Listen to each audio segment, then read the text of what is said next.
আসসালামু আলাইকুম। নতুন আরেকটি ভিডিও নিয়ে আবারও আপনাদের মাঝে চলে এলাম। কেমন আছেন আপনারা সবাই? আশা করছি মহান আল্লাহ তাআলার অশেষ রহমতে যে যেখানেই আছেন সবাই ভালো আছেন। আমরাও আলহামদুলিল্লাহ অনেক ভালো আছি।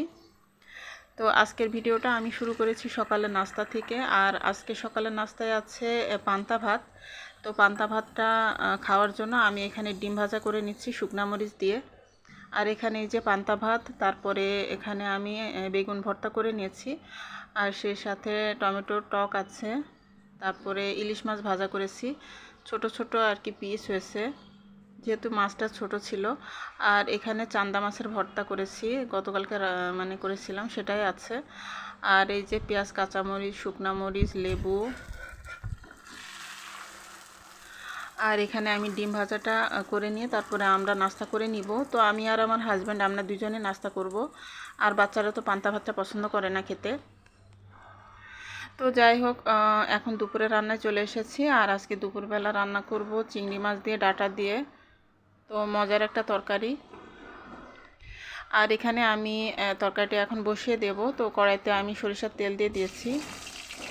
তারপরে আমি এখানে পেঁয়াজ আর টমেটোর একটা পেস্ট আছে, তো সেটাই দিয়ে দিলাম পরিমাণ মতো। আর তারপরে আমি রসুন বাটা দিয়ে দিলাম। আর এখন আমি সামান্য আদা বাটাও দিয়ে দিলাম। আর কাঁচামরিচ ফালি দিয়ে দিলাম। এখন সামান্য পানি দিয়ে দিলাম। তো এখন আমি নাড়াচাড়া করে তারপরে মশলাটাকে খুব ভালোভাবে কষিয়ে নেব। চিংড়ি মাছ দিয়ে ডাঁটা তরকারিটা খেতে খুবই ভালো লাগে। তো ঈদের পরে এ ধরনের তরকারি আসলেও অনেক ভালো লাগবে। তো এখানে আমি লবণ আর হলুদের গুঁড়া দিয়ে দিলাম, দিয়ে তারপরে এখন ভালোভাবে মশলা কষিয়ে নিব। আর সেই সাথে আমি অল্প পরিমাণে জিরার গুঁড়াও দিয়ে দিলাম।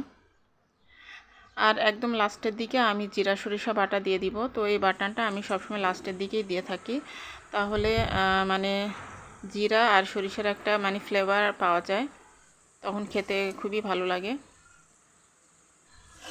আর এখন আমি মশলাটা ভালোভাবে কষিয়ে নিয়ে তারপরে চিংড়ি মাছগুলো দিয়ে দিব। চিংড়ি মাছগুলো খুবই ছোট, মানে ছোট ছোট সাইজের, কিন্তু আমি যে গায়ের যে খোসাটা থাকে ওটা ফেলে দিয়েছি, দিয়ে তারপরে মানে রান্না করি আমি। কারণ চিংড়ি মাছের খোসা থাকলে আবার আমাদের বাসার কেউই তেমন পছন্দ করে না। আমার বাচ্চারা তারপরে হাজব্যান্ড সবাই মানে তেমন পছন্দ করে না। এই কারণে আমি খোসাটা ফেলে দিয়ে সবসময় চিংড়ি মাছটা রান্না করে থাকি। তো চিংড়ি মাছটাকে আমি ভালোভাবে কষিয়ে নিব, নিয়ে তারপরে আমি ডাঁটাগুলো দিয়ে দিব।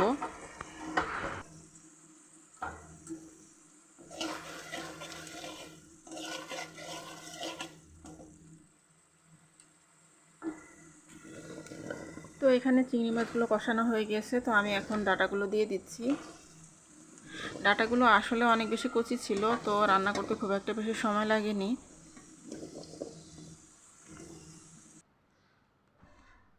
আর আজকে খুব ছোট একটা ভিডিও নিয়ে এসেছি, তো আপনারা প্লিজ ফলোয়ার্স করে দিবেন। আর আপনাদের কাছে যদি আমার ভিডিও ভালো লেগে থাকে তাহলে আমার ভিডিওতে একটা লাইক দিয়ে দিবেন। আর আমার চ্যানেলটাকে সাবস্ক্রাইব করে আমার চ্যানেলের একজন বন্ধু হয়ে থাকতে পারেন। এখন আমি ভালোভাবে নাড়াচাড়া করে তারপরে ঢাকনা দিয়ে ঢেকে কষিয়ে নেব ডাঁটাগুলোকে।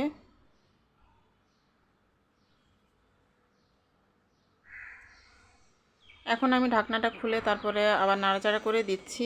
আর এভাবে করে একটু পরপর আমি ঢাকনা খুলে নাড়াচাড়া করে তারপরে নাড়াচাড়া করে আবারও ঢেকে দিব। তো এভাবে করেই ডাঁটাগুলো সিদ্ধ হয়ে যাবে। তো মাঝখানে আমি আবার ঝোলের পানিও দিয়ে দিয়েছিলাম।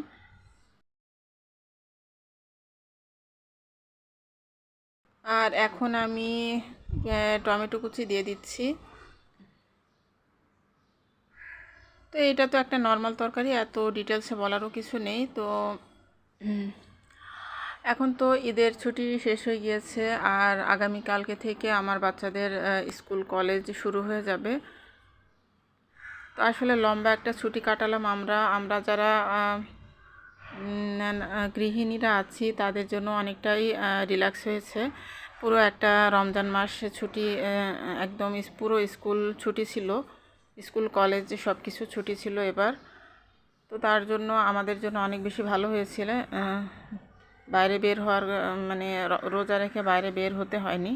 আর বাচ্চাদের জন্যও অনেক বেশি ভালো হয়েছিল। বাচ্চারা বাসায় থেকে রোজাগুলো ভালোভাবে করতে পেরেছে।